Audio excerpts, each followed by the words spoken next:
Hi! And Diwali is around the corner here in India.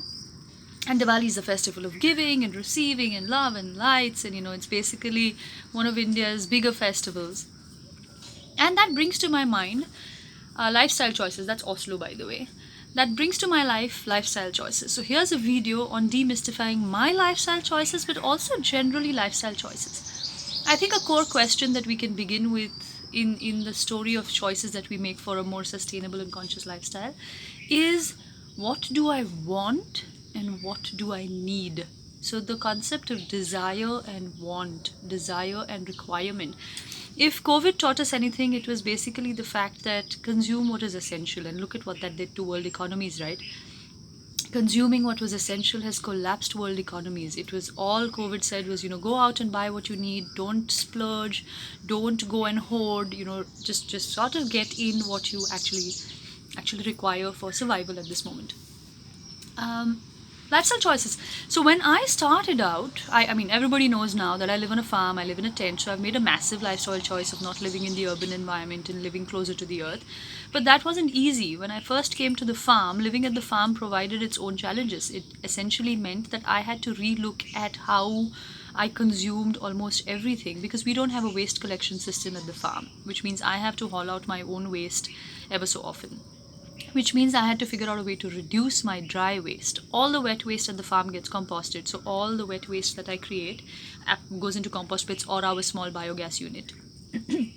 Coming to the dry waste, it meant I had to relook at lifestyles. But as young as 17 and 18, I learned to discern in between what was not something that I want to subscribe to. So I'm crazy, all right. I'm quite extreme, in fact, in terms of what I put myself through in terms of sustainability and health both. I quit drinking tea and coffee when I was 17 years of age because I didn't want to subscribe to the amount of deforestation tea and coffee was causing back then. I quit chewing gum even younger, when I was 15, when I realized that gum takes nearly 15, 18, 28 years to decompose. I stopped chewing gum. Bottled water went out of my life. So when I say bottled water, I mean Bisleris and Aquafinas and basically packaged drinking water went out of my system when I was about 19 years of age. So I always carry my own bottle of water, and I'm so hard on myself that if I forget to carry my own bottle of water, I will not buy water whatever happens. I will consume it from the local tap or try and go to somebody's house and say, can I have a glass of water, if it's really like that. So I always carry my own bottle of water. I don't use Turkish towels. So that's the soft big towels because they require 3 times more water to wash. So I use your regular panchas in India. They're these thin muslin kind of towels made out of khadi or cotton. So I've been using them all my life thanks to my mom and dad. And I've continued to use them even when I go to hotels and stay in hotels, or I go out. I always carry my own towel with me. As recently as 3 years ago, I quit. I don't know if you've seen the image of the 10 big companies that own the world. I'll put up the image. But I quit nearly everything on that list. I quit nearly everything with the exception of a few brands which there's just no alternative to that I have found yet. But I've quit nearly everything on those companies about 3 years ago, which meant a lot of international foods, a lot of international products, and then started finding local products which might not necessarily be sustainable, but at least better than international products. About a year and a half, 2 years ago, and this one's been the toughie, huh? About a year and a half, 2 years ago, I quit, and I'm on the I'm in the process of quitting palm oil because palm oil causes deforestation. Monocultures of palm oil have basically caused deforestation and are responsible for the death of several orangutans. So I quit palm oil, and that one's been a tough one, not because I have temptation for palm oil, because palm oil exists in everything from our shampoo to our soap to our foods to our wafers to chocolates, everything. I gave up Nutella because Nutella is full of palm oil. I gave up Ferrero Rochers. Oh, that was so hard, Ferrero Rocher shakes. But yeah, I mean, I gave up almost all mega brands of chocolate, and those who know me know that I quite like my chocolate. So I'm having local chocolates like Mason and Co, Dieter and Frank. I'm having Mason and Co is in Auroville, by the way. Amul dark. Also, I know Amul subscribes to a lot of other concerns, but at least the dark Amul chocolate is vegan and also doesn't have palm oil.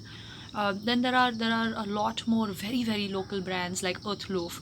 So I've been having chocolates like that. I am in the process of becoming vegan, but I'm struggling with that one because of butter.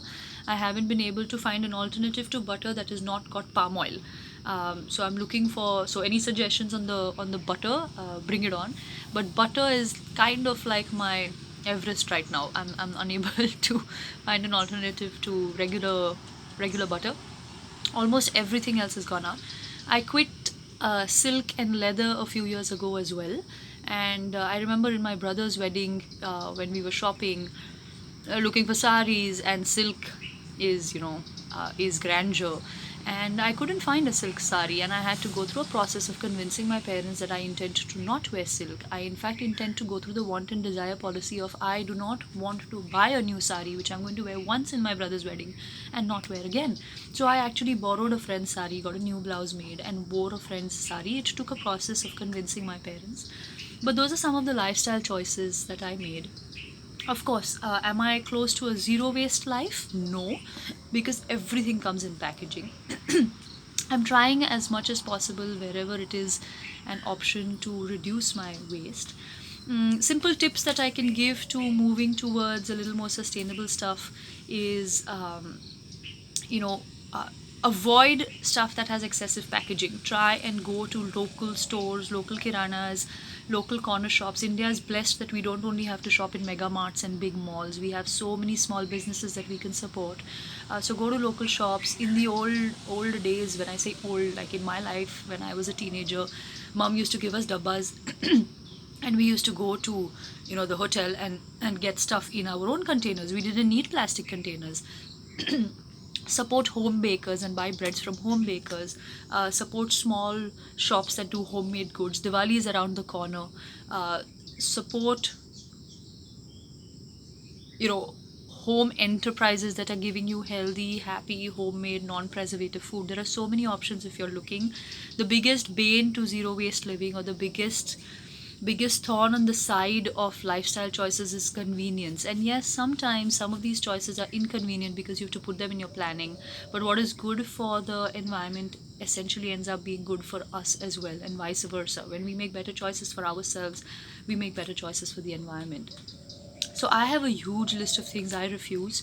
uh, Pick what you reckon you can refuse, pick what you reckon you can reduce, and also, and of course, give back, thrift, return, recycle. Don't just dump things, don't use and throw. There are so many ways to tackle this one.